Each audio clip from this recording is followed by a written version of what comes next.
Hi there, and thanks so much for joining us for another new message here at Ridgepoint. You picked a good week to watch or listen today because this week's topic is one that I think often gets overlooked in today's churches. For the last several weeks, we've been in a teaching series called Relatable, all about how we can honor God in our most important relationships. Today, our lead pastor, Pastor Brent, will be speaking about singleness. Now, for those of us who are married, I think it's easy for us to forget that our world really is a couple's world.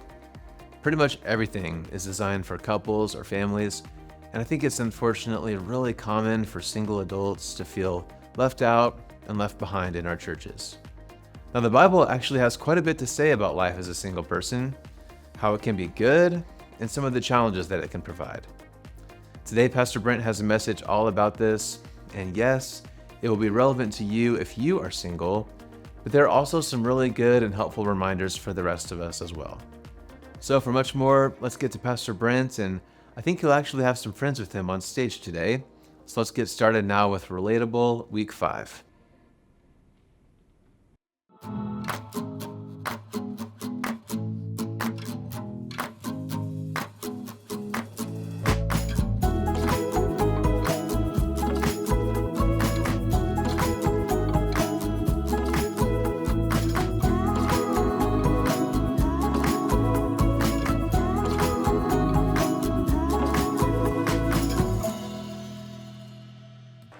Hey, thanks for being here today.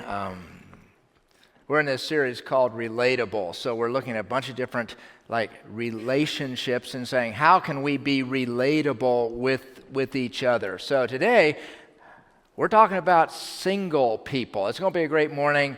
I need the Lord's help, so I'm going to ask Him for that, and then we'll charge in. Father, thank you for your goodness. Thank you for the Bible, which we believe is true, and it's our authority. It's our guide for how to live, and so thank you for that. I pray that despite my weakness, your strength would be seen, and whatever gap there is between my mouth and the hearts of these folks, that you would bridge that by your Spirit. So thank you. In Jesus' name, amen. So we started out by talking about mothers and then friendship and then neighboring. We've talked about marriage. Today, singles, whether you are in the room or online and you've never been married, or you're divorced currently, or you're widowed, we want to talk about how you can live well in a couple's world and even in a couple's church. I have two goals this morning. One, I'm going to briefly unpack 1 Corinthians 7, which is the chapter that says more about singleness than any other section or chapter in the Bible. So we'll unpack that in just a few minutes. But then the majority of our time this morning will be an interview with two Ridgepointers who are single. And our goal there is to be an encouragement to the singles and to help those who are married to how do we relate well to each other? Okay, so that's where we're heading. You can turn to 1 Corinthians chapter 7. I'm going to rewind a little farther to Genesis 2, verse 8, where God said, "It is not good for the man to be alone. I will make him a helper fit for him." So that's Adam and Eve. But then our friend Paul said, 1 Corinthians 7, "To the unmarried and widows, I say, it is good for them to be single." Okay, so we've got this right out of the gate here, what seems to be a collision of ideas, where God says it's not good to be single, and Paul says it's good to be single, right? It's possible that they're both right, but let's charge into this and start by saying marriage is a good thing. It was created by God. In the first days of creation, at the end, it would say, "It is good." God said it is good. But after He created Adam and Eve and established marriage, that's the first time that He said it's very good. So marriage is a good thing. Song of Solomon is a beautiful portrayal of love and intimacy in marriage.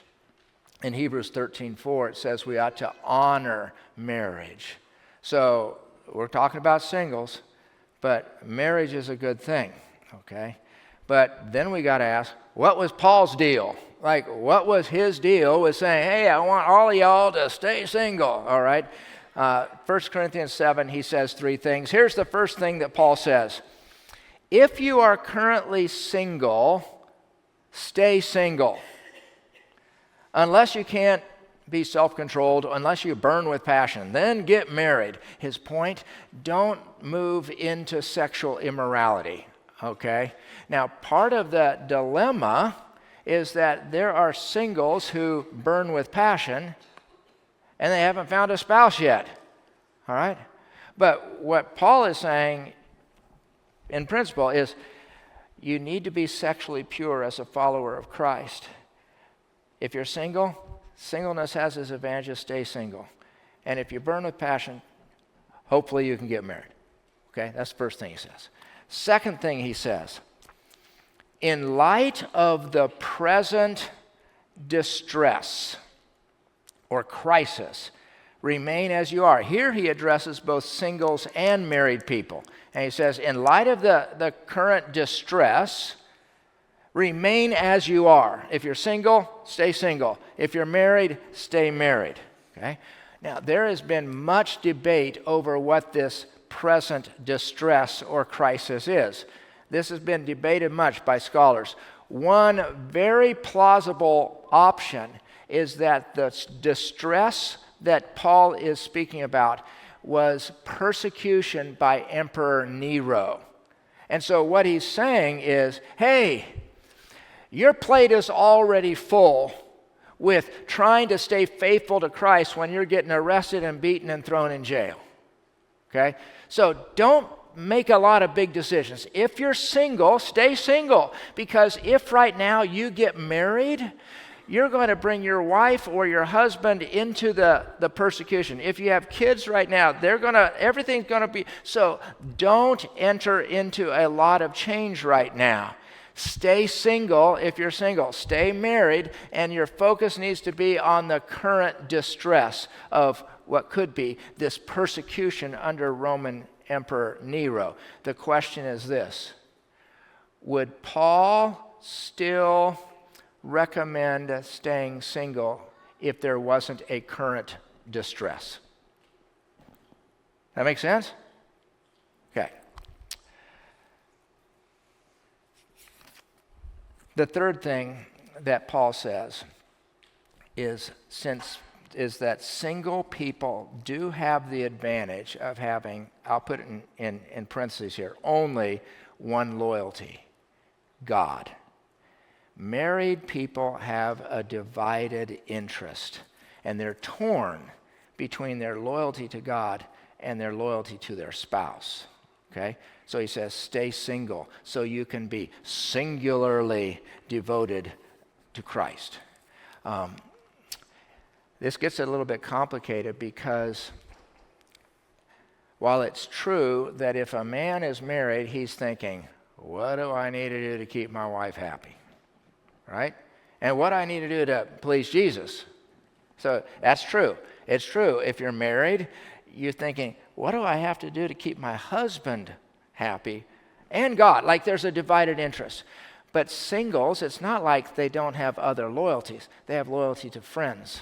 They have loyalty to their family. They have loyalty to a hobby. They have loyalty to their work. They have, and so, it's a bit murky, but this is still true. Paul is making a point to say one of the advantages of being single is your life is a little less cluttered in the sense that you don't have a spouse. So you can throw everything into Jesus. So that's 1 Corinthians 7. Paul says 3 things. First, he says, if you're single, stay single unless you burn with passion. Second thing, in light of the present crisis, don't enter into a big life change. Just stay married if you're married, stay single if you're single, okay? And then the last thing, single people have the advantage of not having a spouse to divide their interests. So, let's let that simmer on the back burner, okay? And for the rest of our time, we're going to be blessed by 2 people who have risked just being in front of people, in front of our church. So these are two single Ridgepointers. So Jenni Harms, Bob Dick, come on up. We're going to, there you go. So again, thank you for being here and your willingness to help us navigate what it's like to be a single in a couple's world and a couple's church. So this is Jenni Harms. She's been a Ridgepointer for 20 years or so. She is a therapist. She has her own business, and she's never been married. And this is Bob Dick. He currently works at Koch Industries, though this is their last month there, I think, and he's going to be transitioning to be a financial advisor. He has two kids who are both at John Brown, and Bob's wife, Tiffany, passed away 4.5 years ago. So he is a single widower. Did I say that right? Thank you, Bob. So thank you for being here. A few stats on singles. So one, there are 127 million singles age 18 and over in the U.S. That's almost 40% of the population. But the average church, only 23% are single. So there's a lot of singles who aren't in church, right? But still, to think that almost 1 out of 4 are 18 and over in a church is significant, okay? Bob is among the 15.2 million widows and widowers. That's a lot of people.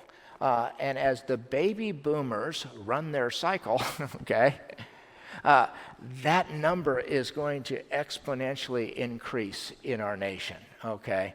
But that's 15.2 million there.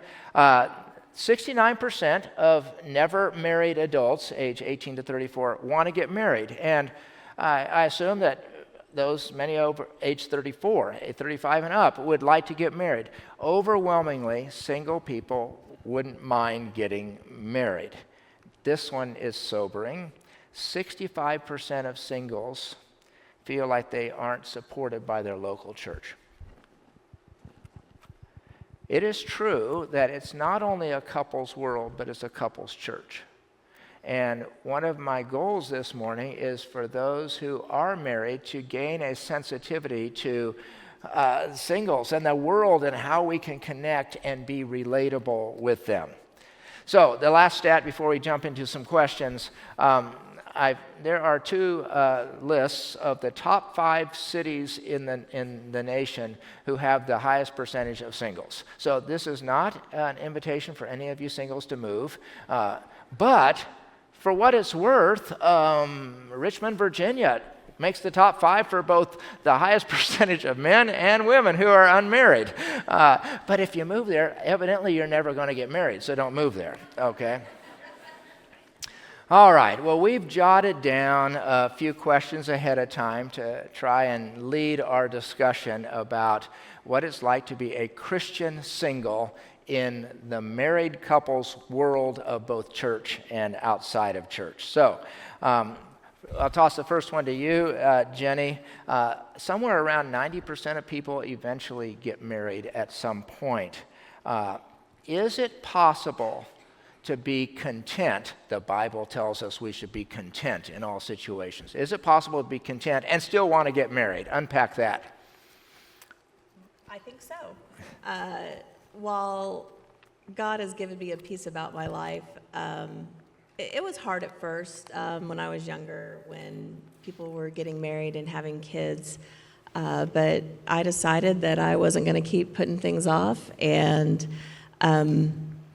I just was going to surrender and follow whatever God had for me.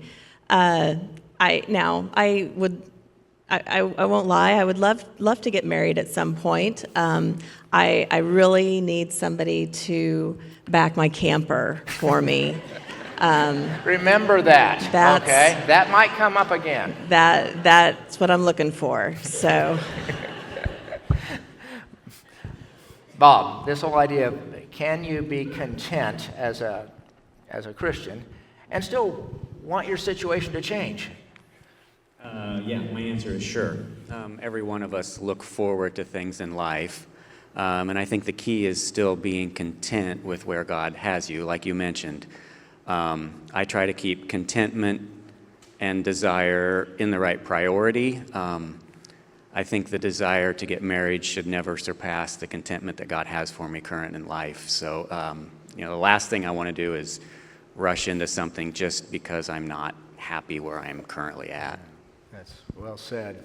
So contentment is and it's content in your financial situation, content in your marriage, content as a single, content in your job, contentment across the board for the Christian is rooted in a genuine and deep belief that God knows, that He cares, that He understands, and He's got a plan. And I know that doesn't just immediately get you the job that you like. It doesn't immediately get you married. It doesn't immediately change your financial situation, but it's still true. Contentment is rooted in this deep belief that God knows, He cares, He understands, and He's got a plan. And we trust Him with our eternity. We should trust Him with this situation. Easy to say, hard to do. Okay, next one. Bob, we'll shoot this one to you. What's it like being the third wheel, the odd chair, the odd person out? I think generally people who know me would probably say that in any situation I'm the odd man. So it pertains to this too, I guess. It's an awkward situation at times, yes. But to me, it's fine. I'm starting to get comfortable with it. When we go out with couples, I am learning to converse with the wife, which I didn't necessarily have to do earlier. But I'm learning how to do that. And at times I still say no if somebody asks, just if I don't want to deal with it or if I'm not in the right mood. And I also do stuff with just guys when I don't want to have to worry about that situation, because when it's just guys together, we're all in the same boat. So sometimes we've been sensitive enough at events where around tables we'll put 7 chairs instead of 8 to try to, they're not all couples, okay? But Jenny, any thoughts on just the odd third chair or the 5th chair or the 7th chair? I would say that in regards to chairs, I actually had to put my foot down at one point in time and say, I do not want to sit at the end of the table anymore. And so that was accommodating. That was at a family gathering.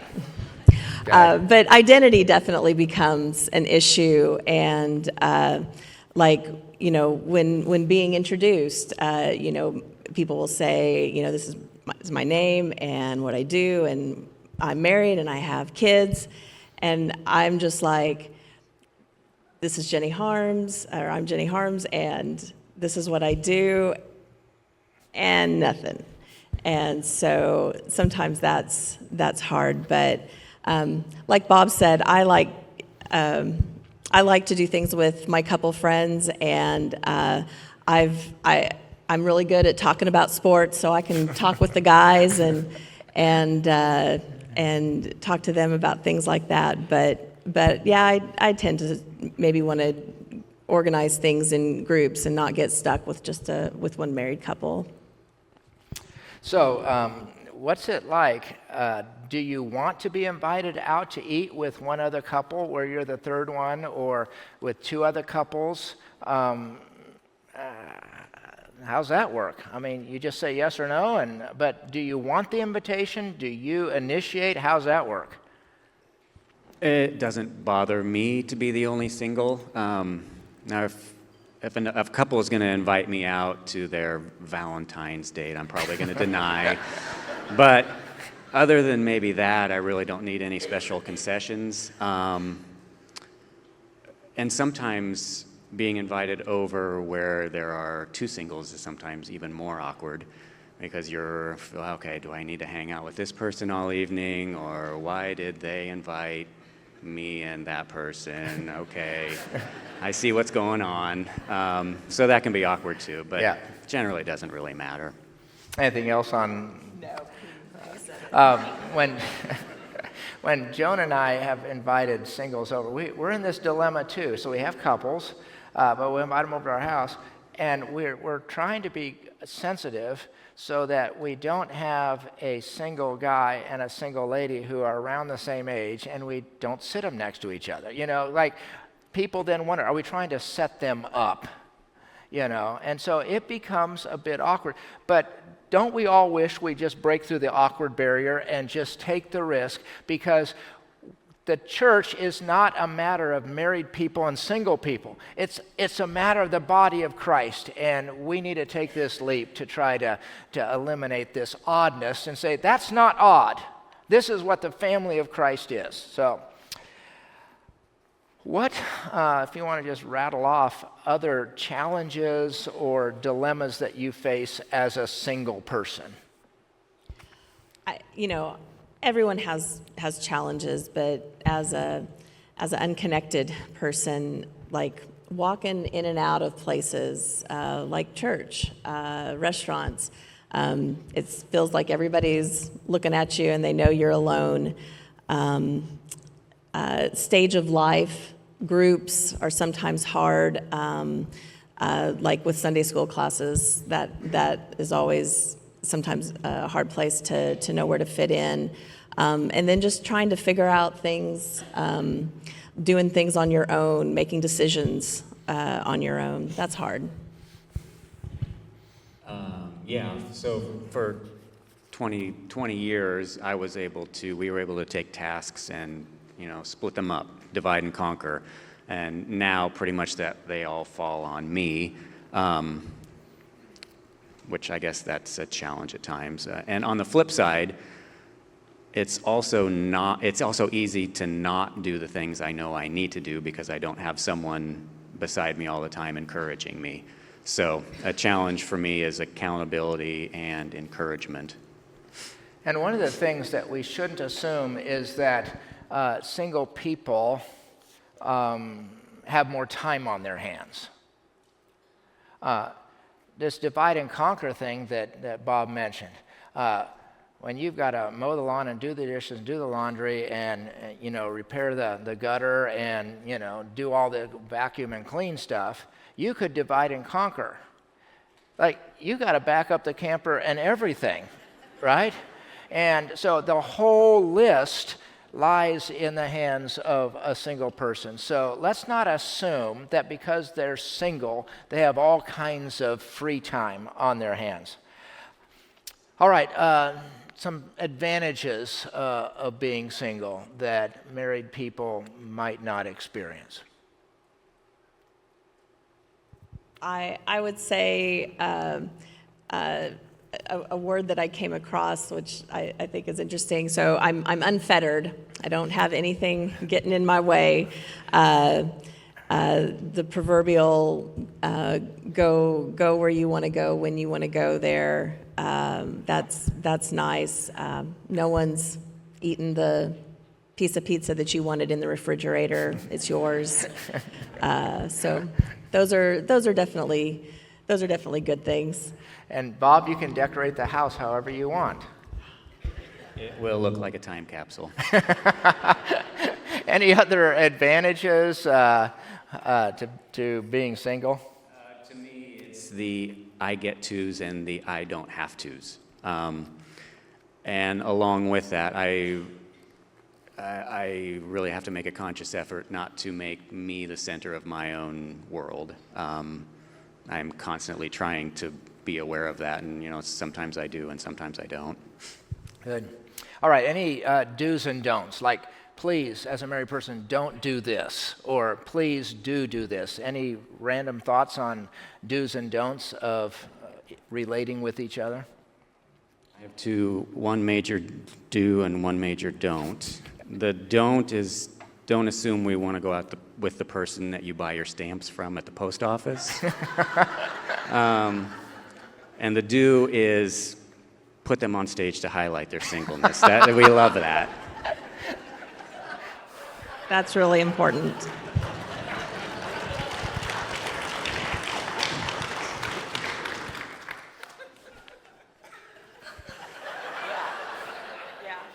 Not necessarily what I want to be known for, but here I am. But that's okay.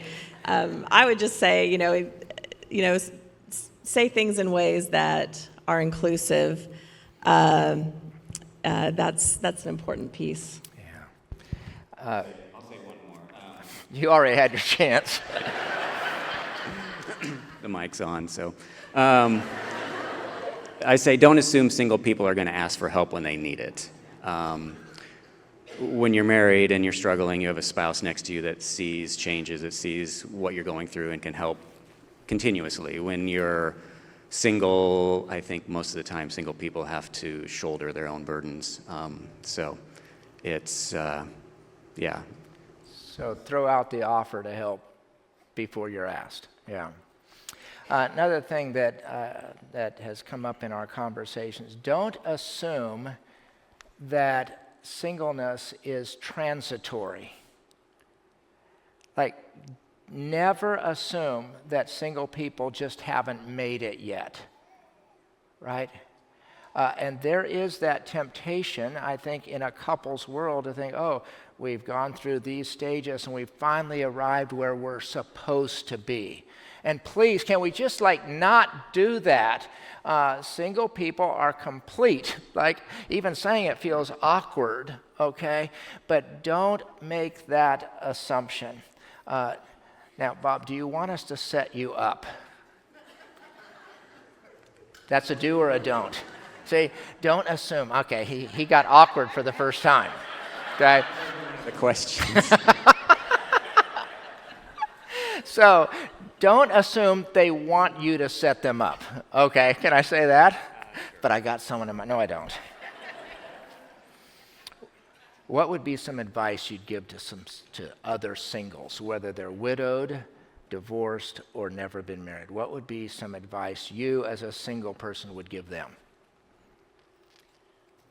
I'd say don't be ashamed, don't isolate yourself, own the path that God has set before you, and live life now. Don't put things off. And I'd say make sure you have someone in your life that's going to shoot straight with you, keep you accountable, or going to be tough on you when you need it.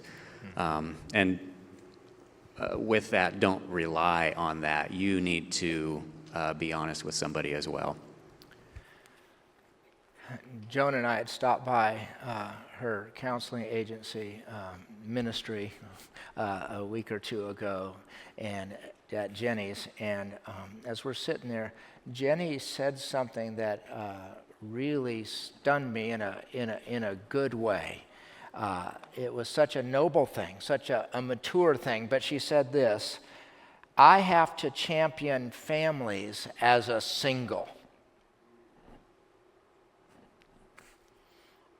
I just had to come to terms, and I decided that if our church's mission is to help people find and follow Jesus, that I had to remember that it's not about me. And so I just decided for myself that I was gonna champion families and kids and not get hung up on, what's in it for me. And so, if it's helping kids go to camp, or buying stuff at the bake sale, helping with VBS with things, that's what I'm going to do. I want to promote healthy families and marriages and relationships, and so that's what's important. And thank you for that noble high road, and Christ has done that work in you. I appreciate that, Jenni. Earlier you heard Matt Arisman talk about our 2030 vision, which is the year 2030, some things we want to see happen by then. But it's also, I'll just say, an unapologetic strategy to throw intentional time and energy into reaching those in their 20s and 30s, which obviously includes a whole bunch of singles. We got the Tuesdays at the Table thing. I highlighted that last Sunday on Tuesday nights, which is mostly singles at Aroma Coffee House. But out of our strategy to throw extra energy into reaching young families for Christ, I have had some pushback, and understandably so. Well, what about us who are chronologically gifted? What about us who are senior citizens? What about, and we're going to care for people in our church. And we work feverishly from womb to tomb, like we care for everybody. But a church that doesn't throw energy into reaching the next generation has a shelf life. Every church needs to throw energy into the next generation. And many of them will be married with kids, okay?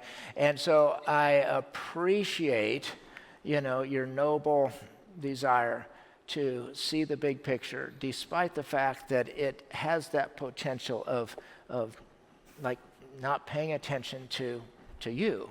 And so I appreciate that a whole bunch. So, all right, well, we got to give these two a hand, all right? Way to go.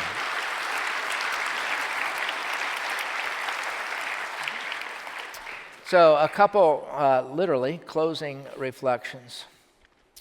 To those of you who are longing for a spouse, you're widowed, you're divorced, or you've never been married.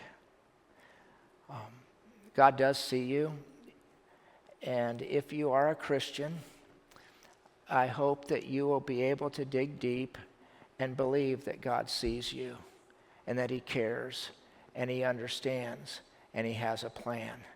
Does that fix the place you're in overnight? No.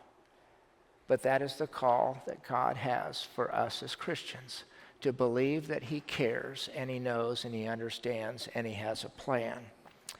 Specifically for those of you who are married this morning, I hope that this time together makes you more aware of some of the challenges of what it's like to be a single in a couple's world.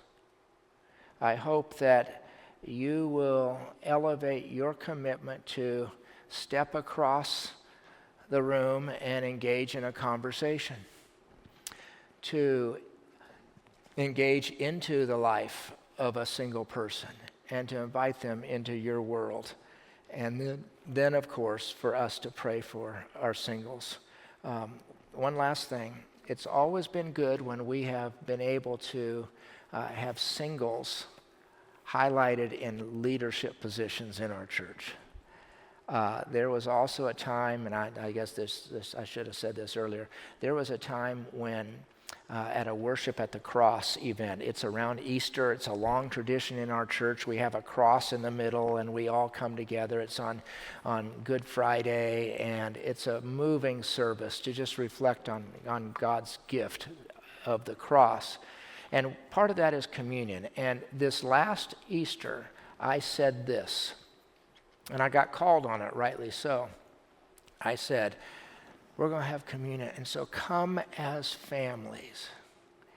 And I've had 2 or 3 people, including Miss Jenni here, who said, that, I know you didn't mean it, Brent, but... Yeah, that was hard. I am pretty desensitized about things, but boy, that caught me. And so we're going to end the service on that note, okay?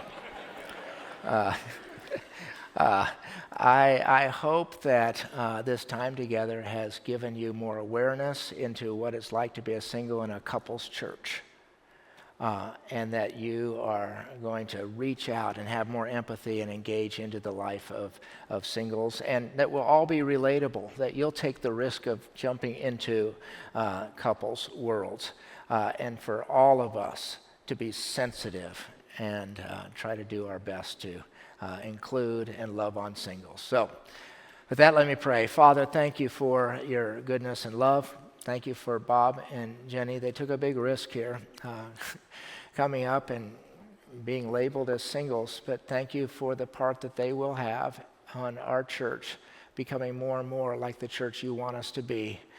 Help us all to be relatable, to love well, and to live in a way that makes us easy to love. So thank you, thank you, thank you. In Jesus' name, amen. God bless you. Have a great week. Thank you, Brent, for that great message. And hey, thanks to Jenni and Bob, who also shared in our services today. That insight was really good and helpful. And now, for those of you watching or listening at home, whether you are single or married or widowed or divorced, or maybe you're in one of those it's complicated stages. Look, we know that when they're good and healthy, relationships are such a blessing. And when they're maybe not so healthy, that can be one of the most challenging parts of being human. So regardless of your relationship status, we hope you know and you believe that we here at Ridgepoint really are here for you. We care about your life, and we'd love to help you along in your journey, whatever that looks like. And we have a ton of opportunities for you to find meaningful community here. And speaking of that, if you are a younger adult, I wanted to quickly highlight one of our groups called Tuesdays at the Table. Every week, we have around 30 young adults in their 20s and 30s gather at Aroma Coffee House, which, by the way, is one of our Ridgepoint ministries and serves really great coffee. This group includes mostly singles with a few people who are married or dating, but this is a really great and a fun group that gathers for Bible study in a very casual atmosphere. So if you typically watch online and you fall in that 20 to 30 age range, or maybe you're even 39-ish, we invite you to come check it out. This might be a really great first step to getting more plugged in at Ridgepoint and getting to know some familiar faces without even officially stepping foot in our church building. We meet every Tuesday at Aroma Coffee House near 21st and Ridge, starting at 6:30. We hope you'll check it out. And quickly, as we wrap things up today, I wanted to remind you again that we also have a special page on our website with all of the groups, events, and classes happening at Ridgepoint all summer long.